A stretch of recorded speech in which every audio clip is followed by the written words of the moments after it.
On my mirror, start to blush when somebody says your name. In my stomach, there's a pain. You walk in my direction, I go the other way. Hi guys, welcome back to my channel. It's your girl Caitlin and we are back with another video. Today's video is our February wrap up. We are going to get into all the books that I read in February, what I rated them, a little bit about what I thought about them, and you know, if I recommend them. So I read a total of 10 books in February. This is my stack. And I did read some on my Kindle, and then I listened to some audiobooks too. So let's get right into it, starting with the first one. So the first book that I read was Untouchable by Sean, I think is how you say it. This one was about, like, I guess it was kind of like a childhood romance-ish kind of thing. The thing was, I met the love of my life when I was 10 years old. It was written in dual POV, so you got to see the female main character and the male main character point of view throughout the story. I gave this book 3 stars. I did enjoy it, but I just felt myself like needing more. I felt like there was some mental health in this book that was included from one of the characters, and I just felt like I would have liked to see more of that play out because it was discussed, but it wasn't really explained, and like, you know, everything felt so short towards the end. Like I didn't get all the answers and I just needed more as far as like the growth of the character. I kind of felt bad for the male main character, and I don't know, I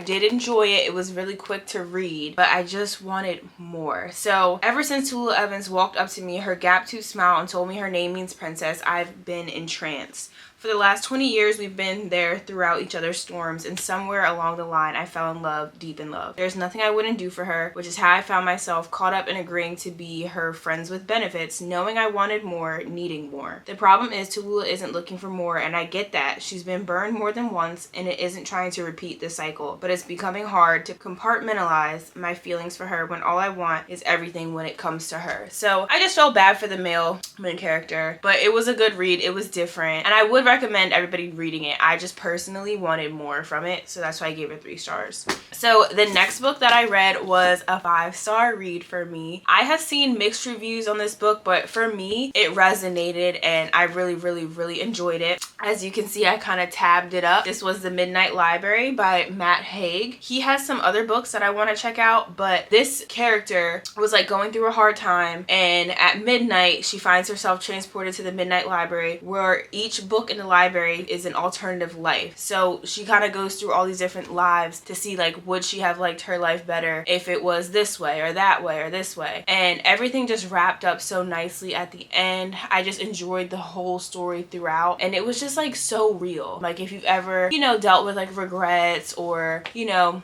thinking of like, maybe I should have did this, maybe I should have did that. The overall message of this book was profound, and that's why I gave it 5 stars. I really enjoyed it, and I look forward to reading more of his books because it was really good. It was really good. I enjoyed it, and I like books that I can kind of take things away from them and apply them to my life. Like even though it's a fiction book, it gave me so many things that I can apply to my life. So 5 stars for me. I kind of figured I would like it, but you never know. So the next book I read, I'll like leave a little picture over here, was I'm Glad My Mom Died by Jeanette McCurdy. That one I listened to. I gave that one 4 stars. I liked it, but some parts were just like a little bit hard to listen to, just with like, I guess, I don't know, she was a narrator, and some parts I was just like, oh, that's kind of cringe. And like when she would talk about like relationships and stuff, that part just was like, I didn't really need to hear all that, and like the way that she said the things was just like, okay. But I really enjoyed that book. I think it's crazy. I used to watch iCarly all the time. I used to watch Sam and Cat, and I loved her. So to hear about like her journey in life, how she got into acting, her family like trauma and issues, the relationship she had with her mom, and how like we think TV is one way, and then these celebrities and actors and actresses are going through like so much that we have no idea behind closed doors. It was very like alarming in some areas, but it just made me feel like so sympathetic towards her, and I was just like, wow, you never would guess what these people go through when they're in like this celebrity kind of world and on TV and stuff. So it was nice to see like her point of view and get that information, because back then I was just watching it thinking like, oh, she's amazing, blah blah blah, like, and just learned so much in that book. Loved her. I think that was a great book, and it had some very good messages in there as well. So the next book I read was We Are Not Like Them by Christine Pride and Joe Piazza. This one was a heavy read. This one was about two best friends that were friends. I think they were friends since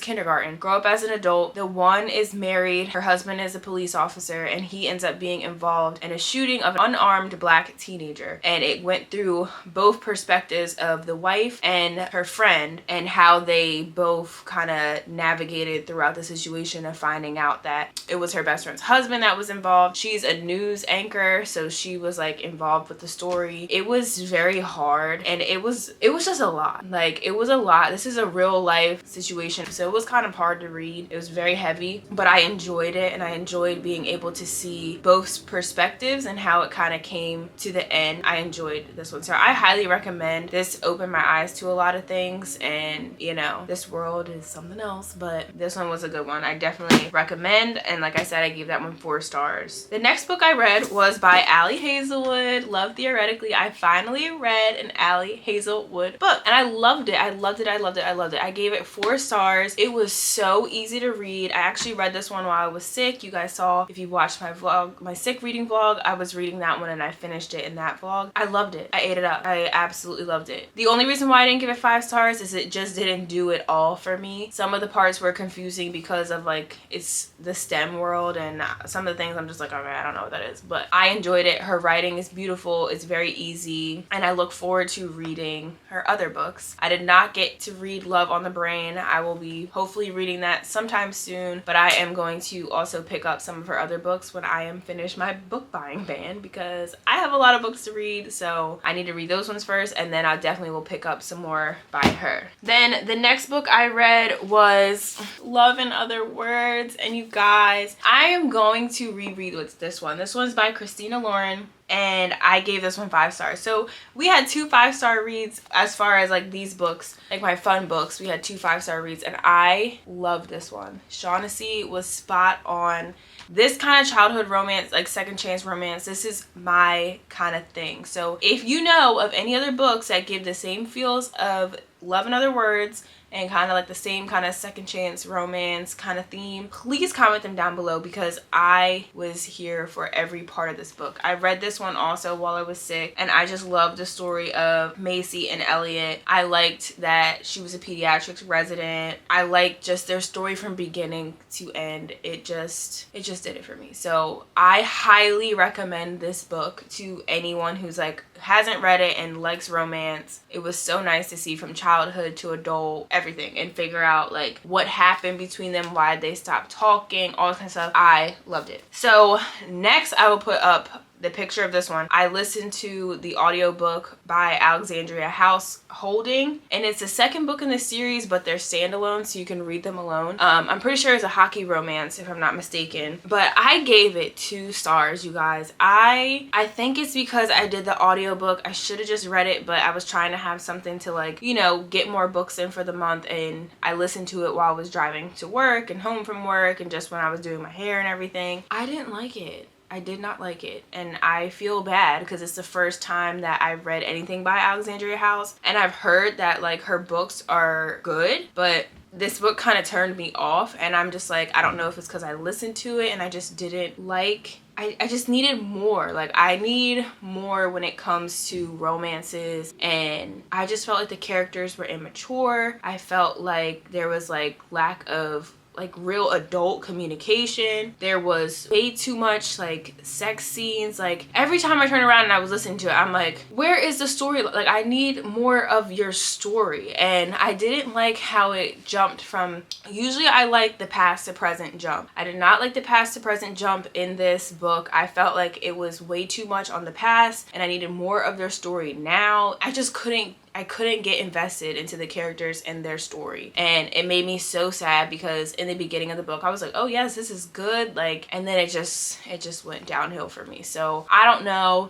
I did not have a good experience with the book. If you've read it and listened to it, like, is there a difference for you? I would probably just recommend to anyone to just read it. Maybe it was because I listened to the audiobook, I don't know, but I just was not a big fan. I hope that I will pick up another one of her books. If you've read any of her books that you would recommend, please let me know so I can give her another chance. I just don't think it's fair to just like write an author off because you don't like one of the books. But it was just not for me. It wasn't my style, and that's okay. That's a part of reading and discovering what you like and what you don't like. But I want to support all the authors that I can.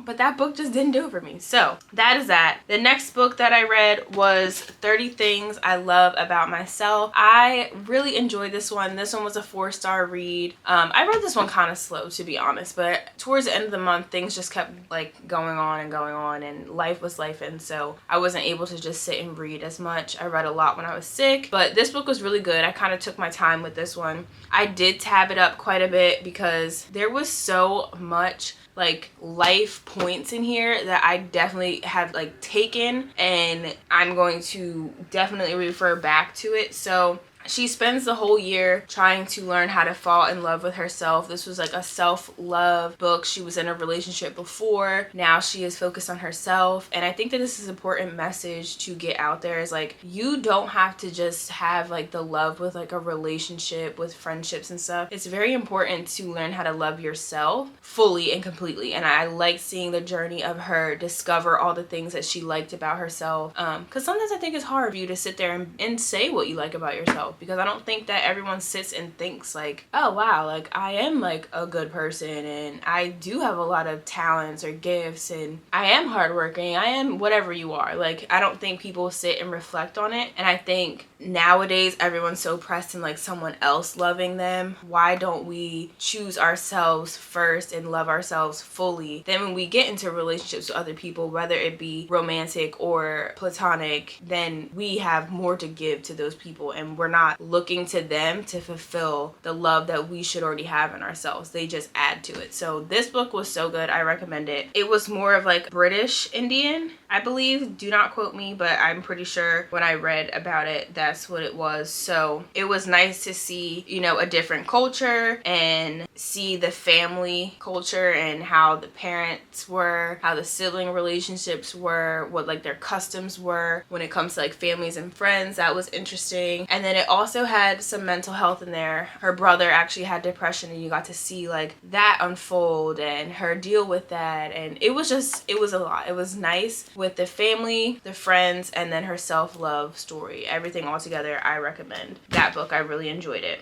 Then I also, as you guys know, if you don't know, I've said it before, but I read Christian books as well each month. I typically talk about all of this stuff on my other channel. That's linked down below if you're interested. But I did read 2 books for the month of February that were Christian books. So I read The Garden Within by Dr. Anita Phillips. She's a trauma therapist and a mental health expert. I believe she specializes in like neurobiology. She linked neurobiology and like the science part to the Bible seamlessly. I've never ever heard the things that she explained like ever before in my life, but I highly recommend this book if it's something that you think you'd be interested in. It just made me think about things so much more about like emotions and feelings and everything like that, and connections to the Bible and how we should be living and how we live out these things. So highly recommend.